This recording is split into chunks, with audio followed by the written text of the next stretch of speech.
Mbak Yuni, Hmm, ini kan aku mau tanya ya, apa? masih live ya Mbak? Iya masih live. Apa? Enggak, teman saya itu kan, dia kan notis majikan, toh bayar majikan 1 bulan itu loh Mbak, maksudnya langsung keluar hari itu juga itu loh maksudnya. Oh, sangar men. Dia tuh padahal baru setahun 2 bulan lah. Ini kan saya disuruh telepon Miss Yuni, suruh nanyain. Mungkin dia malu ya mau telepon sendiri. Lah dia tuh kan ceritanya tuh terlilit hutang gitu loh Miss. Nah, terus mungkin dia udah depresi, udah di sana kesini udah nggak ada jalan. Nah itu terakhir tuh, tapi tadinya tuh dia nggak cerita kalau paspornya dia tuh digadein. Setahu saya dia gajian tanggal 20 gajian tuh langsung bayar majikan, dia tuh langsung keluar lah. Dia tuh udah di agent toh Miss, sama agentnya itu masih dimintain tiket, maksudnya nanti dibeliin tiket majikan gini lah, ditanya paspormu kemana. Ya paspornya itu ternyata digadein, dia nggak bisa ngambil Tommy secara gajiannya dia buat bayar majikan loh. Nah terus tuh nanya saya kamu bisa bantu nggak gini awal, kalau masalah dana saya nggak ada, tapi coba tak tanya Miss Yuni ada solusi nggak. Maksudnya gini loh Miss, kan saya dulu pernah dengar live-nya Miss Yuni bahas kalau KJRI itu bisa ngasih paspor sekali jalan tuh Miss. Karena dia kan nggak mau overstay di Hong Kong, dia pengen maksudnya tuh pengen pulang Indonesia, emang dia niatnya pengen pulang gitu loh. Kan gimana caranya ngomong sama KJRI Miss? Enggak, kok sombong men bayar majikan dong, duwe eran duwe. Kenapa enggak one man notice? Kenapa enggak one man notice ke majikan terus habis itu baru buat paspor? Lah DE sekarang sudah keluar, bagaimana dia nutut buat paspor? Paspor 3-4 hari. Duit aja enggak pegang, terus piye? Nah ceritanya gini Miss, tak kasih saran gini, lah kok kamu gegabah banget tau saya, kamu posisi kamu tuh nggak punya paspor, nggak punya uang, kamu langsung bayar majikan segitu kan sayang, mending duitnya dipegang buat one man notice ke depan kan bisa. Katanya dia tuh ternyata dia tuh udah bilang notice ke majikan tuh nggak sekali 2 kali, ditahan katanya nunggu ganti, tapi dia tuh nggak perlu datang bagaimana gitu loh Miss, ceritanya mungkin udah nggak baik sama majikan karena pertama mungkin surat-surat dari bank udah pada datang kan Miss. Oh dia nanti kalau kasih one man notice pastinya dia tertekan tuh sama majikan, pasti digembleng kan, makanya dia mutusin buat udah saya mau langsung keluar dari majikan sini. Saya bilang mungkin goblok lah no, terlalu gegabah ngambil keputusan, kenapa kamu langsung keluar hari itu juga. Nah sekarang kamu kesusahan sendiri toh, saya bilang gitu. Jadi majikan nggak mau beliin karena nggak ada paspornya itu loh Miss. Iya jelas dong Mbak. Iya jelas dong. Secara logika aja kamu boleh bilang tertekan, kamu boleh bilang apa. Saat kamu utang kan tahu resikonya. Benar nggak? Ya kan nggak mungkin juga tiba-tiba kamu yang utang, kamu yang ngebreak, kamu yang putus asa, terus habis itu KJRI yang menanggung buat paspornya sayang. Kan semua butuh proses dan butuh waktu. Ya inilah ya kenapa majikan benci banget dengan PKW yang pegang paspor. Giliran di interminute, majikan itu punya kendala. Terus akhirnya kalian overstay kan, ya malah ngeluh toh. Betul. Jadi ya kalau dia tidak mau dicerewetin orang, ya harusnya dia nggak ngutang, itu aja sih menurut pendapat saya. Tapi kalau sekarang dia masih 1 tahun, utangnya segitu besar, terus dia dapat uang dari mana buat paspor Mbak? Itu kan buat paspor yang apa tuh Miss namanya SLP ya? SLP apa sih Miss? Nah, itu berapa Miss? Aku bilangnya 700-an ya. Nyampe berapa? Enggak sih, cuma 100, nggak sampai 170 atau 90. Oh, yes.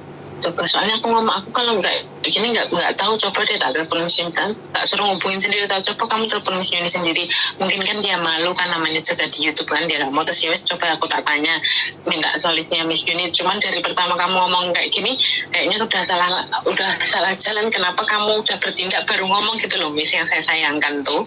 Karena saya sebenarnya ada solusi. Kalau bukan anaknya sendiri yang butuh solusi, saya nggak akan memberikan pada orang lain karena jatuhnya gibah.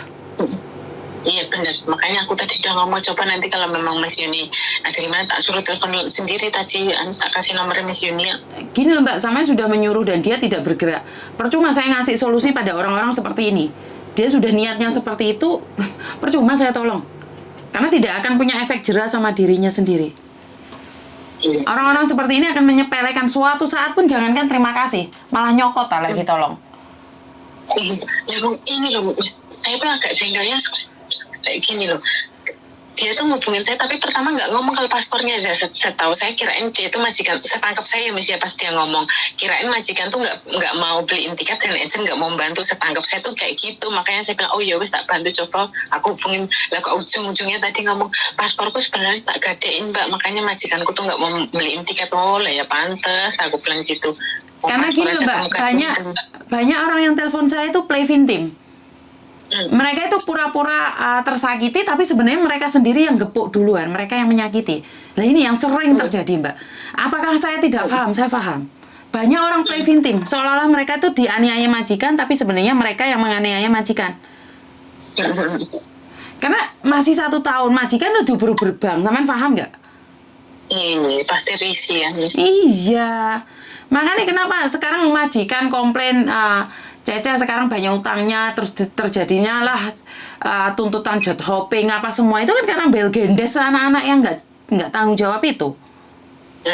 Benar nggak sih? Nah, ini malah ya benar. Aku malah sekarang nangkepnya kayak gini Miss, ya ini buat pelajaran mbak-mbak aja ya. Selagi masih gini Miss, kayaknya utangnya dia tuh melebihi gaji itu kan, mau gimana pun mau gali lubang tutup lubang kan tetap nggak bisa gitu toh Miss. Setangkap saya dari ceritanya dia tuh utangnya nggak cuma 1 bank loh Miss. Berarti kan dia adalah tersangka macak korban dong. Padahal dia yang menyakiti majikan loh. Tapi seolah-olah majikan yang cerewet. Benar nggak sih kalau ngomong kayak gitu? Berarti kan sakit tuh, orang-orang kayak gini tuh punya sakit, mental kita sakit. Kita ninggalin utang dengan bangganya malah bayar majikan. Padahal majikan itu berubah bank loh mbak. Yang lebih tersiksa dia atau majikan nih kalau dipikir? Pas saya tahu ternyata kasusnya seperti ini, saya pikir tuh majikannya dia loh yang sengsara, tinggal jajannya utang itu pasti alamatnya dikirimin surat terus loh Miss. Makanya kan surat itu tidak akan pernah berhenti. Nah ini play victim, kenapa majikan nggak ngebanget? Kenapa majikan sekarang semakin hari semakin cerewet? Ini kan kita punya dampak seperti ini kan gara-gara kita sendiri. Karena orang-orang kita sendiri. Iya Miss. Wah, aku tadi kaget, kirain aku pas tadi aku dari kemarin nyari Miss ini cuman karena memang lagi sibuk toh, makanya nggak datang apa. Cuman aku terus mau nanya lagi Miss, mbak jujur aja, soalnya dia kan kalau tanggal 20 kan berarti izin tinggalnya dia kan 14 hari toh Miss di Hong Kong. Dia tuh saya nggak pengen overstay, saya gini lah. Tanggal berapa? Tanggal berapa? Tanggal 20. Tanggal 20 bulan? 20 bulan ini. Berarti 20 hari apa ini? Hari ini 23 mbak. 20 sebentar saya lihat nih, tanggal 20. Iya, Sabtu dia keluar dari majikan Miss. Sabtu dia keluar dari majikan. Itu kan berarti 14 hari ya Miss. Misalnya dia ben dipikir lah, setidaknya saya udah ngasih solusi. Kalau saya bilang maksudnya gini, dia itu sudah nanyain ya, tapi setahu saya Miss Juni itu mau ngasih solusi, kalau harus kamu yang telepon sendiri. Kalau saya mewakili gini kemungkinan nggak ada solusi mbak, soalnya kan aku orang lain, aku bilang gitu, tapi dia nggak mau telepon mungkin. Bukan, ya, karena yang saya tanyakan itu tidak akan sesuai jawabannya mbak, kan sampai bukan dia. Bukan saya tidak mau ngasih solusi, tapi masalahnya kan apa yang saya tanyakan nggak nyambung. Bener nggak sih? Lah kalau dia butuh bantuan kan dia yang mencari. Ini pasti dia dengerin kok Miss, dia juga penggemarnya Miss Yuni ya. Bukan, karena saya gini loh, saya itu akan membantu, saya akan bertarung dengan siapapun. Yang penting jangan gaya-gaya omong. Saya berani melawan siapapun. Tapi kamu wes nyoto-nyoto salah, cek ngapusi, itu yang membuat saya nggak ngeh. Cek nyokot meneh, wes ngapusi, cek nyokot. Saya itu akan bertarung dengan siapapun. Kalau kamu berani. Lu kamu rawani, yo wes, turu ae. Iya. Bener nggak sih? Iya bener. Ya wes jarno lah. Kuat dilakoni, gak kuat ditinggal rabi. Tapi sangat benar Miss, Wong udah tahu dia banyak tanggungan, paspor juga udah digadain, kenapa dia berani bayar majikan? Itu kan sayang banget, gaji sebulan, ya Allah. Ya jarno lah, rasa dipikir. Lepaskan aja. Cuman saya takutnya gini, daripada kan sekarang saya bisanya pakai support dia kan Miss, jangan sampai overstay. Pasti kan semua ada jalan, cuman karena sekarang udah terlanjur, dia juga udah ngambil jalan kayak gini kan, kita juga nggak bisa bantu toh Miss. Ya wis resiko. Dia sudah memilihnya, sayang. Jarno ae. Jadi tapi nek kasus kayak gini berarti cuman harapan dia satu-satunya ya wis itu ya bisa ke KJRI minta tolong bikinin itu ya. Betul. Ya wis lah. Ya wis cuman. Ya, makasih. Oke, karena terlalu banyak orang yang sudah membenci saya dan saya tidak ingin terjadinya fitnah di luar sana di mana saya ingin membantu malah jatuhnya saya yang dihina dan dicaci maki. Jadi saya tidak ikut campur ya Mbak ya, karena utang adalah utang, harus dibayar. Jangan bilang karena majikan jahat, wong kamu sendiri utang nggak jelas. Benar nggak sih? Sekarang 12 tahun selalu menanut. Assalamualaikum, waalaikumsalam, Queen of waalaikumsalam. I think yourself. Masuk PT Mbak Iku nggak apa-apa, baru masuk di bandara. Apa kuwi?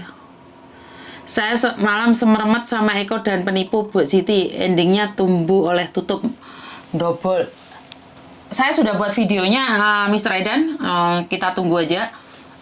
Nggak ngerti Mas Sandro kapan nge-up-nya, tapi saya sudah ngomong tentang itu. Saya ada satu curiga. Semoga aja kecurigaan saya nggak benar. Saya tetap berpositif thinking bahwa ada sesuatu yang disembunyikan antara Eko dan Mbak Siti. Ada sesuatu, saya nggak tahu. Mungkin saya punya prasangka yang jelek aja. Jadi saya tidak mau menguliti terlalu banyak dan itu bukan urusan saya. Kalau yang nipu TKW Singapura gimana solusinya, Miss? Lu piye? Teko Singapura kenapa aku nggak pedang naga puspa terus numpak jaran rono? Ya, itu aja dari saya. Kurang lebihnya saya minta maaf dan wassalamualaikum warahmatullahi wabarakatuh.